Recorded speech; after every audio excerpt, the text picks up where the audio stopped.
Mechi zote mlizocheza ametoa man of the match. Leo ilikuwa ni zamu ya Wilson Nangu.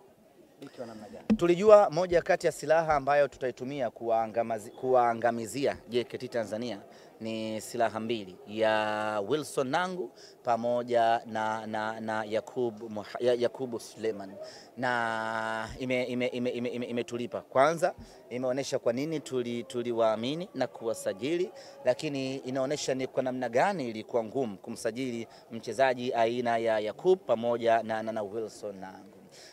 Leo wamefanya kazi kubwa. Wilson Nangu ameibuka shujaa, anakuwa mchezaji bora wa mchezo huu wa leo, lakini kama haitoshi ndio mchezaji ambaye aliyeturejeshea pumzi na matumaini wanasimba. Baada ya JKT kuwa ametutangulia, pumzi ikaanza kukata, watu wakaanza kukata tamaa, lakini ni Wilson Nangu alisema ya kwamba turejee katika mchezo kwa kufunga goli lake la kwanza katika ligi kuu ya NBC, lakini ni goli la pili tangu amekuja Simba Sports Club. Kwa lugha nyepesi, yani kwa lugha nyepesi kweli kweli, mabeki wetu watatu wakati wana magoli mengi kweli kweli.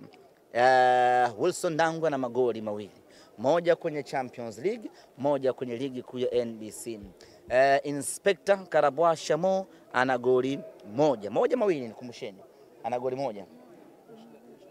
Rushain De Rock ana magoli mawili.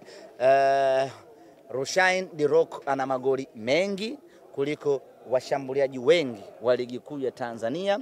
Hivyo hivyo kwa Wilson Nangu ana magoli mengi kuliko washambuliaji wengi katika ligi kuu ya Tanzania. Hii inaonyesha ni kwa namna gani silaha hii ambayo tuliichukua kutoka JKT iko timamu kwenye kuitumikia Simba Sports.